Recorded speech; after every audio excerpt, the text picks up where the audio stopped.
Selamat berjumpa kembali di channel pembelajaran bahasa Indonesia. Dan selamat memasuki semester genap ya. Jadi kita sudah memasuki semester genap atau kalian di semester 2 saat ini.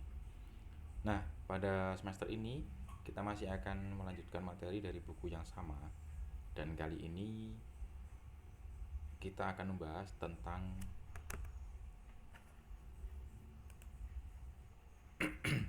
melestarikan nilai kearifan lokal melalui cerita rakyat.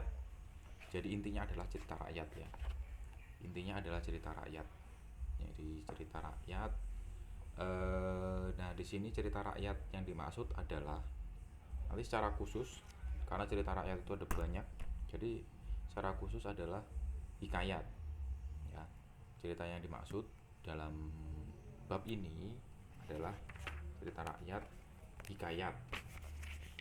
Nah, jadi khusus pada bab ini itu hanya hikayat yang dibahas. Nah, kemudian ada beberapa hal yang ingin saya sampaikan. Berbeda dengan semester lalu, di semester ini materi yang disampaikan nanti kemungkinan akan saya sampaikan dalam satu video. Ya, satu video itu satu bab materi. Ya. Nah, ini nanti efeknya video akan menjadi sedikit panjang. Ya, durasinya akan sedikit panjang. Ya. Jadi waktu pertemuan berikutnya, karena videonya durasinya sudah panjang, materinya sudah satu bab utuh saya masukkan dalam video.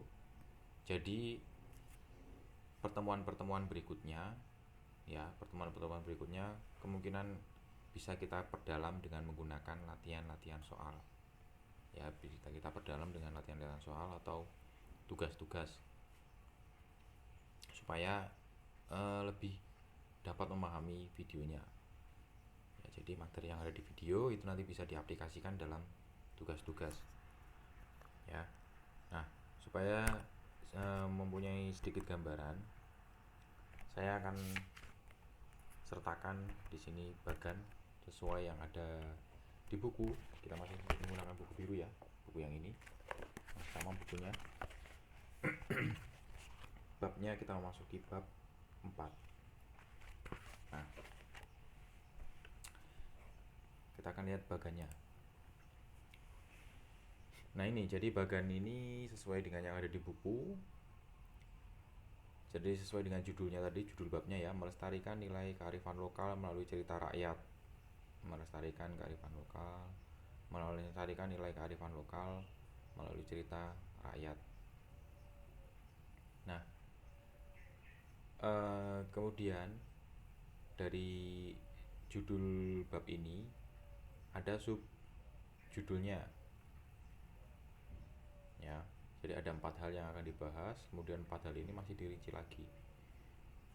Ya, jadi dari bagian ini banyak hal sebenarnya yang akan dibahas, karena pada tiap subbabnya masih ada subbab yang lebih rinci lagi.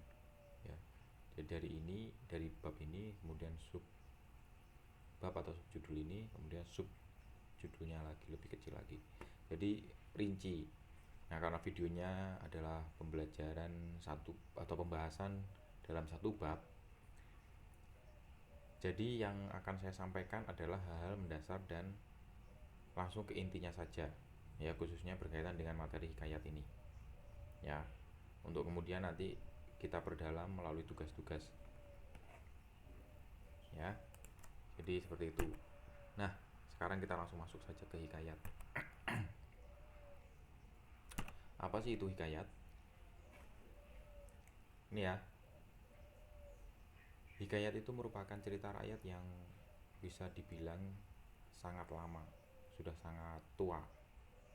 Ya, lihat cerita Melayu klasik yang menonjolkan unsur penceritaan berciri kemustahilan dan kesaktian tokoh-tokohnya. Jadi nanti dalam hikayat kamu akan menemukan banyak kemustahilan. Maksudnya mustahil itu ya misalnya ada seorang yang melahirkan bayi bayinya itu dengan membawa pedang misalnya. Mustahil kan? Nah itu hal yang mustahil. Tapi di dalam cerita ini, cerita hikayat ini, ada cerita yang seperti itu. Itu sebagai salah satu contohnya tadi. Kemudian harimau bisa terbang misalnya, itu kan mustahil sebenarnya. Tapi ada di cerita hikayat, nanti diceritakan ya. Kemudian kesaktian, ada kesaktian dari tokoh-tokohnya. Nah karena ceritanya hikayat ini biasanya nanti ceritanya masih sekitar kerajaan atau seputar kerajaan. Kita tahu kalau ceritanya masih berkaitan dengan kerajaan-kerajaan, biasanya orang-orang yang ada di dalamnya itu biasanya diceritakan sebagai orang yang sakti-sakti, yang bisa terbang lah, yang bisa menghilang, bisa mengeluarkan ilmu dan lain sebagainya. Ya jadi dua hal ini itu dua hal mendasar yang ada di hikayat. Ya. Jadi cirinya adalah kemustahilan dan kesaktian. Ceritanya pasti ada cerita yang mustahil dan unsur saktinya, menceritakan kesaktian tokohnya. Ya. Nah, kemudian hikayat ini merupakan atau termasuk dalam teks narasi. Kenapa dibilang teks narasi? Karena dalam cerita hikayat, di dalam cerita hikayat kalian tidak akan menemukan teks dialognya, tidak ada dialog. Maksudnya tidak ada dialog. Kita negosiasi belum belajar ya. Jadi kalau teks dialog itu misalnya Pak Ijo itu kan dialog ya, dialog percakapan antara Pak Ijo dengan Tukirin misalnya. Pak Ijo titik dua, Airin sedang apa? Nah, kemudian Tukirin titik dua, saya sedang mengerjakan bahasa Indonesia misalnya. Nah, jadi seperti itu dialog. Nah kalau di sini itu teksnya narasi. Jadi adapun dialog itu secara nanti menggunakan kalimat tak langsung. Kalau yang tadi itu kalimat langsung menggunakan titik dua. Itu sebenarnya nanti akan dibahas. Oh kemarin di anekdot sudah disinggung sebenarnya. Apa itu kalimat langsung, apa itu kalimat tak langsung. Ya. Jadi kalau misalnya lupa ya bisa dilihat kembali di anekdot secara khusus materi yang berkaitan dengan kalimat langsung dan kalimat tak langsung ya. Jadi itu. Nah, kemudian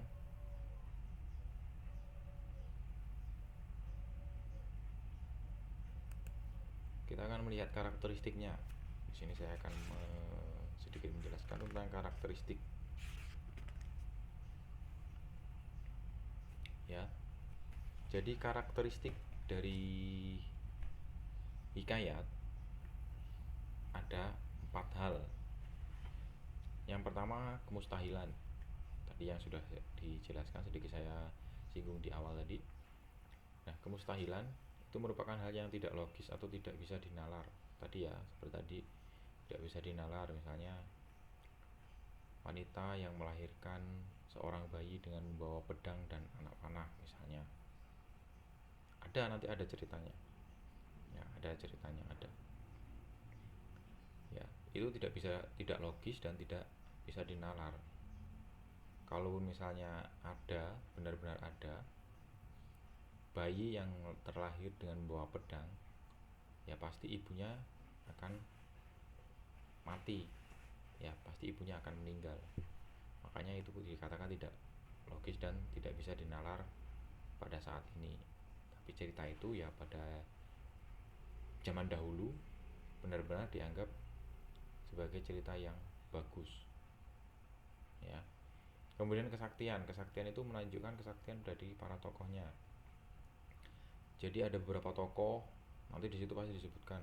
Misal saja bisa berbicara dengan hewan, bisa terbang, ya, tidak bisa dibunuh, kesaktian.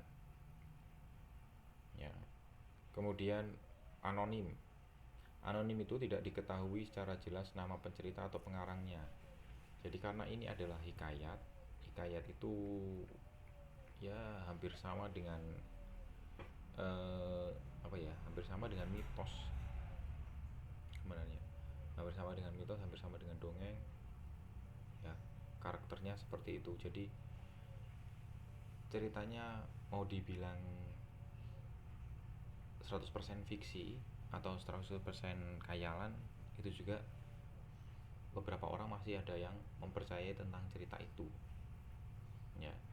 Jadi anonim itu tidak diketahui secara jelas nama penceritanya atau pengarangnya karena diceritakan turun menurun ya, turun menurun. Jadi kalau di sini saya katakan atau supaya lebih mudah, itu cerita atau yang menceritakan ceritanya adalah mbahnya Simbah. Nah, itu kan sudah sulit ya. Kalau mbahnya Simbah, kamu melacaknya saja, kita melacaknya sudah sulit. Misalnya, loh, cerita ini didapat dari siapa? Ini saya dulu dapatnya dari, misalnya saya dapat dari orang tua saya. Orang tua saya masih bisa dilacak. Orang tua kemudian bilang, oh saya dulu dapat cerita ini dari mbah saya ya, dari mbah saya ya. Mbah itu sudah tidak bisa dilacak. Atau mbah itu ternyata punya teman, nah temannya itu masih hidup misalnya. Jadi orang tua saya bertanya kepada teman Simbah yang masih hidup tadi tentang cerita yang pernah didengar. Kemudian akhirnya dibilang lagi atau dikatakan lagi oleh Simbah itu bahwa cerita ini saya dapat dulu dari Simbah saya juga. Nah kan itu udah nggak bisa dilacak lagi, itu sudah tidak akan ketemu siapa pencerita sesungguhnya. Tentunya kalau sudah urutannya sudah seperti itu ya pasti tadi dikatakan ya udah anonim berarti. Hanya saja emang untuk kemudian cerita itu ditulis supaya ini sebagai pengingat bahwa pernah ada cerita itu, atau ini juga sebagai warisan dari cerita orang-orang terdahulu ya. Makanya yang menulis pun mungkin pun kalau misalnya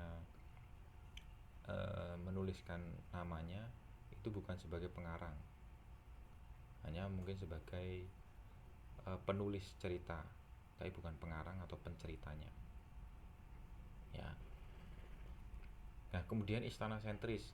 Nah ini istana sentris tadi saya sudah singgung juga. Istana sentris di sini maksudnya adalah ceritanya berpusat atau hanya seputar kerajaan. Jadi ada nanti pasti ada sebutan baginda, akan ada sebutan raja, akan ada sebutan selir, ada sebutan permaisuri, prajurit, ya kerajaan. Jadi akan ada hal-hal itu. Itu yang dimaksud dengan istana sentris. Ya, itu tentang karakteristiknya. Jadi karakteristik saya itu ada 4 hal: kemustahilan, kesaktian, anonim, dan istana sentris. Nah kemudian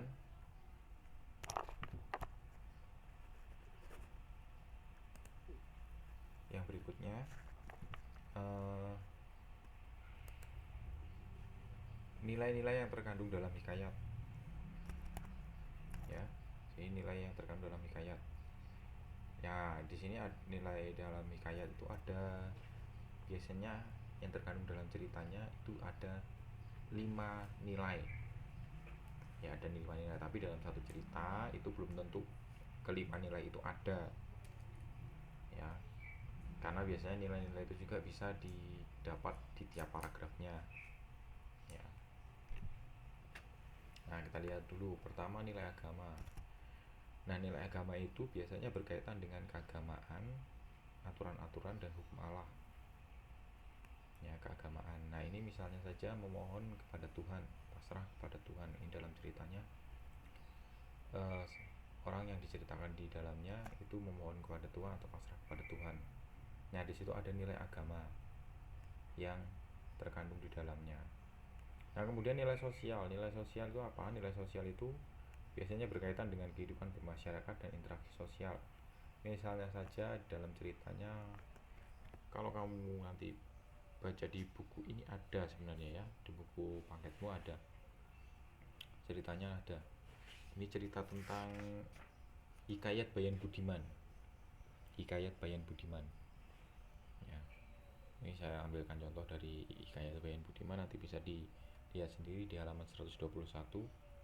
Jadi nilai sosialnya juga ada, membantu orang yang berada dalam kesulitan, ya, berkaitan dengan kehidupan bermasyarakat. Kemudian budaya, nilai budaya itu dibatasi suku bangsa atau karakteristik pada suatu masyarakat. Nah, di sini yang disinggung adalah karakteristik dalam suatu masyarakat, pada suatu masyarakat ya, nilai budayanya. Jadi zaman dahulu raja itu ditunjuk berdasarkan keturunan. Ya, raja ditunjuk berdasarkan keturunan. Nah, itu sudah termasuk budaya kerajaan. Ya, zaman dulu. Kalau sekarang sudah tidak berlaku, hanya di beberapa kota yang kita kenal masih disebut sebagai kesultanan atau kerajaan, itu masih menjalankan seperti ini, ya. Kemudian nilai moral. Apa itu nilai moral? Nilai moral itu biasanya berkaitan dengan budi pekerti dan kesusilaan, ya.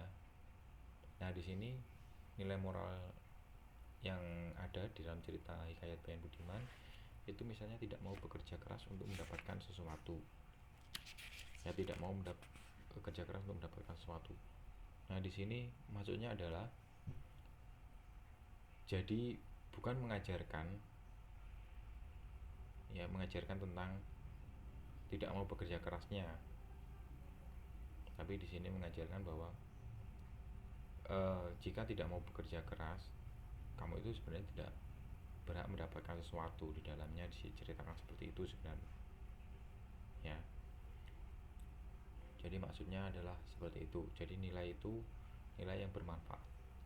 Nah, nilai edukasi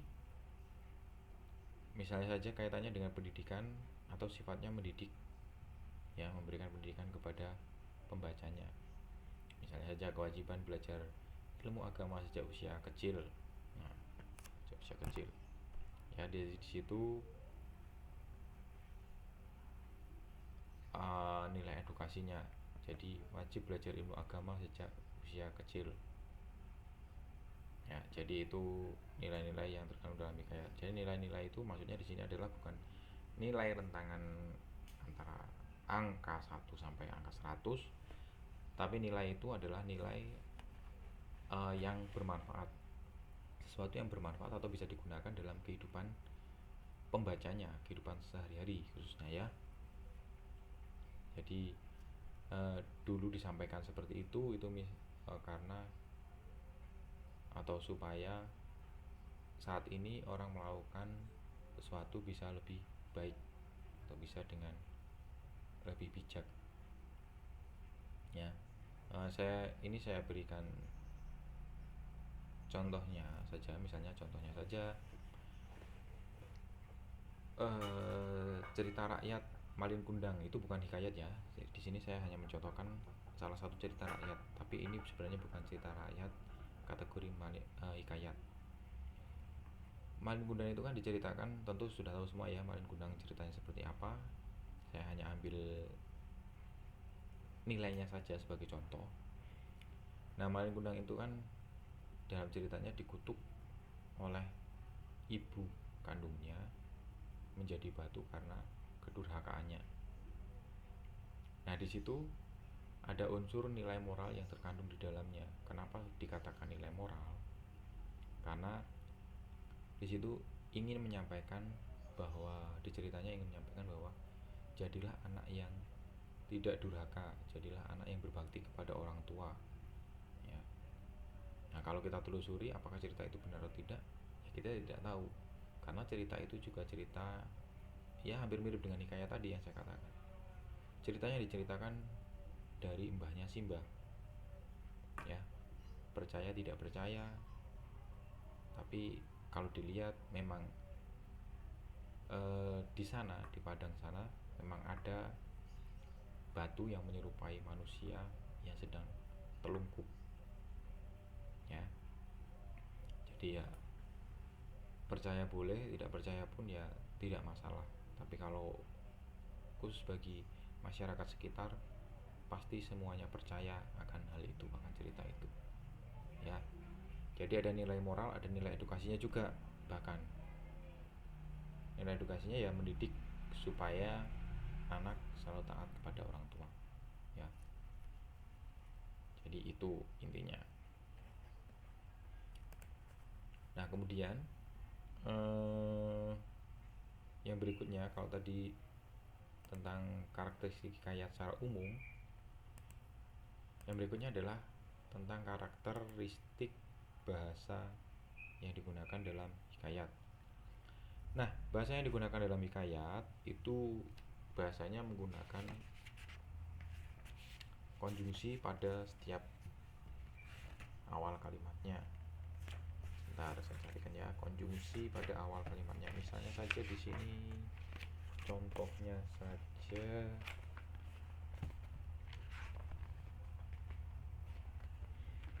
contoh konjungsi. Nanti bisa kalian lihat sendiri ya. Lihat sendiri di bukunya, ada di halaman 127. Di situ ada kutipan hikayat. Kutipan hikayat yang menggunakan konjungsi pada setiap awal kalimat.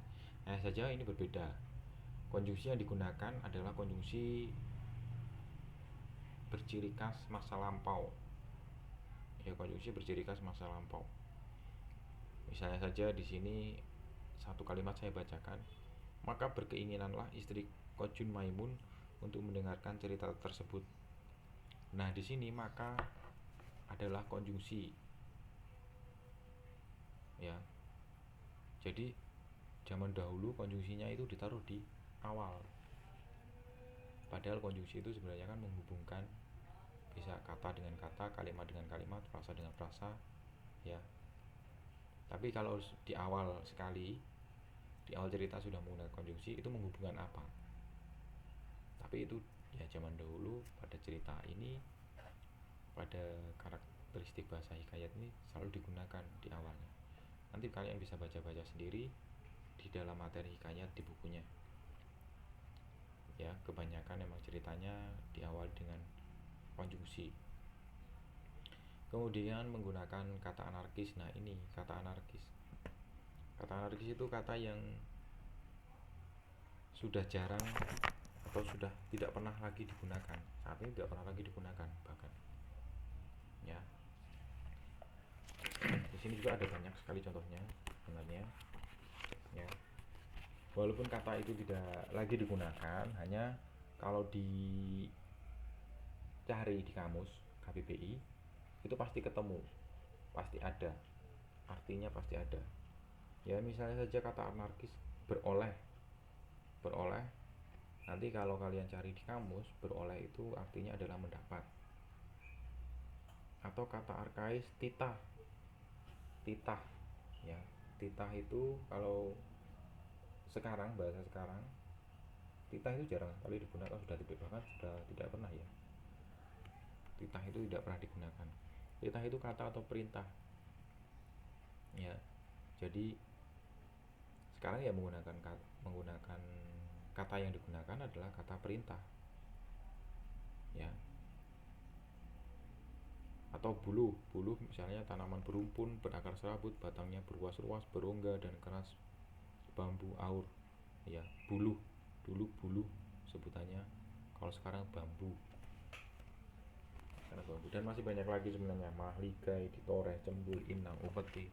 Nanti kalian bisa cari sendiri, atau bahkan bisa untuk menambah wawasan ya bisa cari-cari di Google.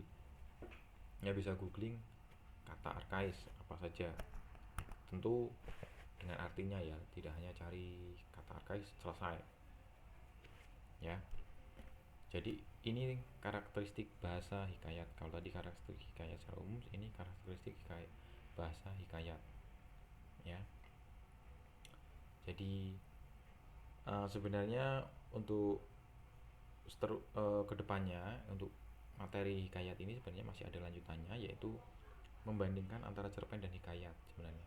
Hanya saja saya kira kalau cerpen waktu SMP mungkin ya, waktu SMP sudah pernah dipelajari, jadi tidak perlu saya sampaikan supaya tidak terlalu panjang videonya juga penjelasannya. Intinya adalah tentang hikayatnya sudah saya sampaikan supaya tidak memakan durasi waktu yang sangat lama ya. Ya, jadi itu materi kita tentang hikayat. Selamat belajar, semoga bisa dimengerti dengan materi yang saya padatkan ini ya. Dan jangan lupa absen di kolom komentar ya, supaya kalau ada pertanyaan juga bisa ditanyakan di kolom komentar, nanti diskusinya juga di dalam kolom komentar ya. Oke, segitu saja atau sekian saja pembahasan kita tentang hikayat. Oke, kita masih dalam masa pandemi, sebisa mungkin berada di rumah saja ya. Nah, jika kurang sehat ya, kriteria kurang sehat itu demam, gejala penyakit pernapasan lain, batuk kan, ini yang harus dilakukan ya. Yang penting tetap sehat ya, sampai dengan masuk sekolah nanti ya. Jaga keluarga, jaga diri sendiri, dan jaga orang lain ya. Terima kasih, selamat belajar.